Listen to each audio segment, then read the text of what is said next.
और एक और बड़ी खबर, रूस ने Su-35 के एक्शन का वीडियो जारी किया है। तो ये Su-35 आप देख रहे हैं किस तरीके से ये एक्शन में है, उड़ान भर रहा है, उसका वीडियो जारी किया गया है। मनीष, इस पर और विस्तार से हमें बताइए। देखिए, इसका विजुअल और जिस तरीके से वीडियो रिलीज किया है रशियन एयरफोर्स ने, ये रशिया की ईस्टर्न मिलिट्री कमांड का जो एयर हेडक्वार्टर है उससे इसे रिलीज किया गया है। उसकी वजह बिल्कुल क्लियर है।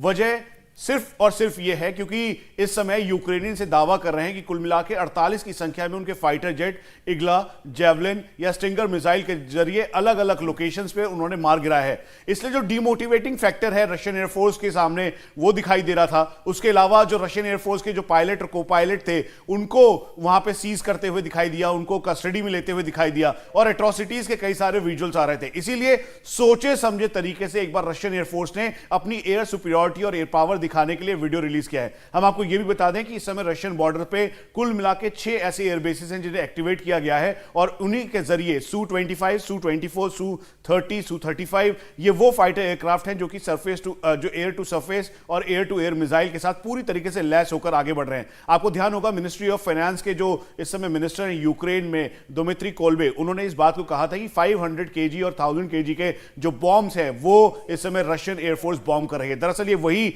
फाइटर एयरक्राफ्ट हैं जिनके जरिए ये टारगेटेड फायरिंग की जा रही है और उसके अलावा लो लेवल फ्लाइंग करके अटैक मोड और डीप पेनिट्रेशन मोड पे है। आप ये समझ लीजिए कि इस समय रशियन एयरफोर्स के इस 6 एयरबेसेस से, यानी जो बॉल्डोगर वो जगह जहां पर यूक्रेन ने कल अटैक किया था और जो एयर स्ट्रिप है उसको नुकसान पहुंचाने की कोशिश की थी, उसके अलावा वो बाकी सारी लोकेशंस पे एक बार फिर से टारगेट कर रहे हैं।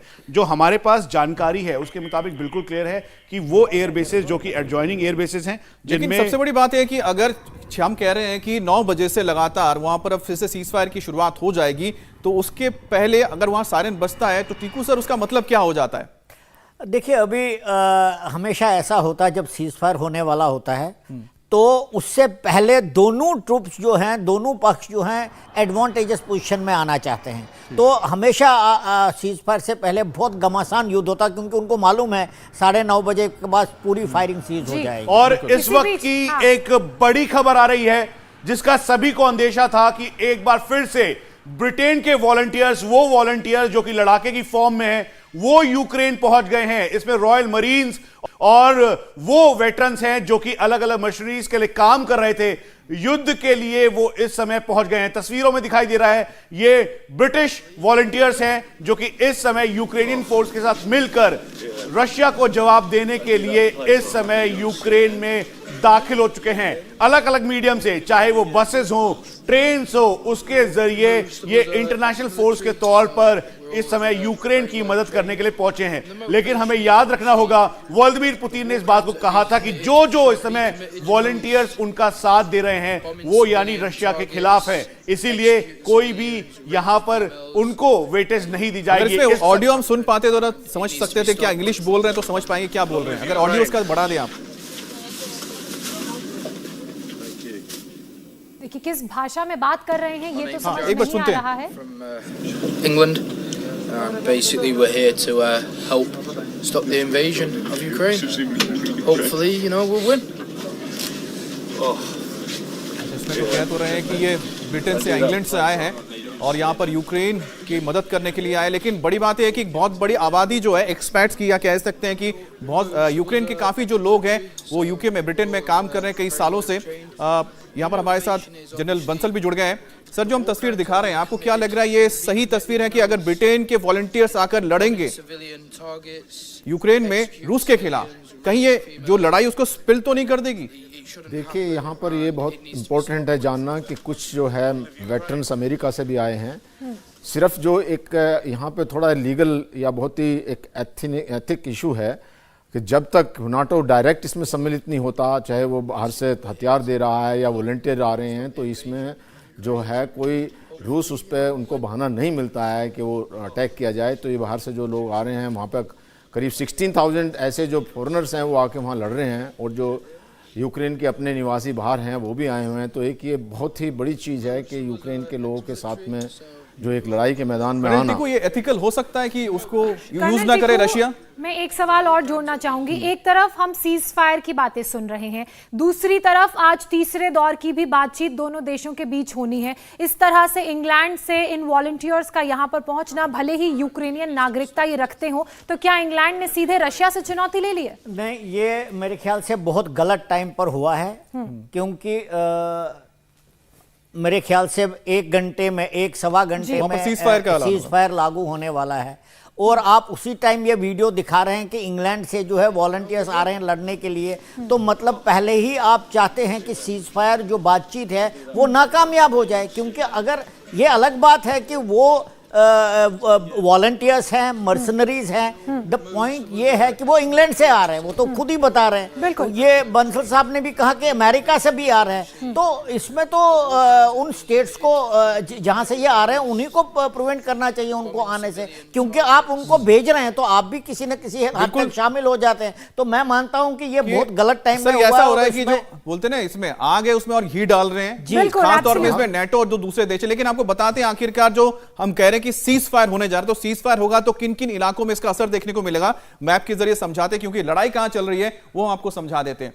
ये देखिए, ये अलग अलग शहर आपको बता रहे हैं। कीव जो राजधानी है, इसके अलावा हम आपको दिखा रहे हैं ओरवक, ये भी नॉर्थ की तरफ है। चर्नी में लड़ाई नहीं हो रही है, चर्नी उनके कब्जे में है।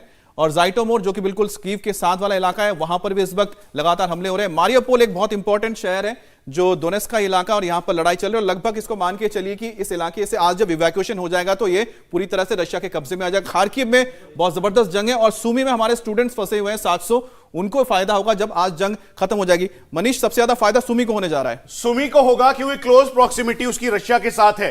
लेकिन सबसे बड़ी चुनौती इस बात की है कि इस रीजन में, डोनबास का रीजन जहां पे लुहांस्क और डोनेट्स्क है, दरअसल यहां पर एक बार फिर से यूक्रेनियन फोर्स रुक रुक के फायर कर रही है, अपने मिसाइल्स या टोका-एम जैसे मिसाइल्स को फायर कर रही है। इसलिए टारगेटेड तौर पर स्टेबिलिटी इस समय पूरी ईस्टर्न बेल्ट पे कहीं भी नहीं है। और जिन एरियाज को डोमिनेट करते हुए इस समय रशियन फोर्स ने काबिज किया है या उनका डोमिनेंस है, उसके बावजूद भी यूक्रेनियन फोर्स लगातार वहां पे अटैक कर रही है। एक बार फिर से आप तस्वीरों में देखें तो इसका आइडिया लगेगा कि जिसको घेरने के लिए पूरा जो मैकेनिज्म है वो लगा हुआ है। जाइटोमीर पे तस्वीरें देखी आपने, वहां पे मिसाइल अटैक किया और लो लेवल फ्लाइंग जब कर रहे थे फाइटर्स, तो उस समय उसको अटैक करते हुए टारगेटेड किया।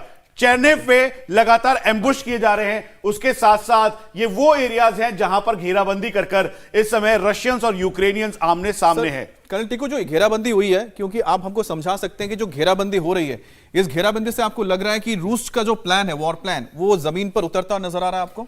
देखिए, पहले रूस का तो एक ये मानना था कि अगर वो कीव के ऊपर कब्जा कर लेते हैं तो जंग खत्म होगा, और साउथ से अगर वो खेरसान और ओडेसा में कब्जा कर लेते हैं तो जंग खत्म हो जाएगा।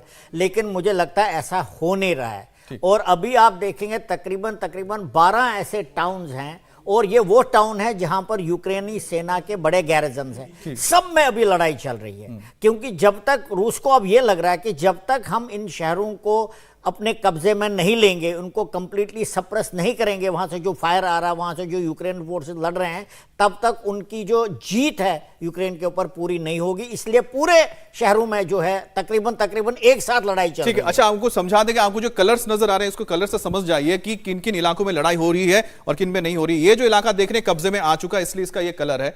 यहां पर भी देखिए, ये भी जो इलाका है लगभग आ चुका है, इसको आप मान के चलिए, क्योंकि ये डोनेट्स्क और लुहांस्क का इलाका है। लेकिन ये जो एक चीज मैं बोल देता हूं, बस ये जो लड़ाई चल रही है इसमें सबसे इंपॉर्टेंट एक बात समझिए कि सर ने जो बताया कि हर 12 ऐसे शहर हैं जहां पर लड़ाई चल रही है, उसकी वजह सिर्फ एक ही है, क्योंकि यहां पर जो हम बता रहे हैं कि रशियन फोर्सेस गई है, रशियन फोर्सेस ने इन इलाकों को पूरी तरह से अपने कब्जे में नहीं लिया है। उन्होंने सिर्फ जो वहां के हाईवेज हैं, सड़कें हैं, और साथ ही साथ जो वहां के मुख्य इंस्टॉलेशन है, जैसे कि हम बात कर रहे थे कि यहां पर जाफोरजिया न्यूक्लियर पावर प्लांट है, या फिर यहां पर हम बात कर रहे हैं कि जो माइकोलेव है, यहां पर भी एक न्यूक्लियर प्लांट है, इनको कब्जे में ले रहे हैं। मनीष, और ये चाहे डिवीजन हेडक्वार्टर हो खेरसोन का, मेलिटोपोल का वाइटल इंस्टॉलेशंस के तौर पर जो उनका मेन आरटी सेंटर है वो हो, ओडिशा में जो नेवल बेस है, इन सभी एरियाज को टारगेट किया है। और तस्वीरों में आप देखेंगे तो ये जो मूवमेंट है रेड कलर में, वो रशियंस मूवमेंट है। उसके अलावा यहां पर इस समय जो रिबेल्स है उनके बीच लड़ाई जारी है, रूस का कब्जा यहां पर जी। है और इसके साथ साथ ये आगे की मूवमेंट है। बिल्कुल, मनीष और अमित ने आपको इन डिटेल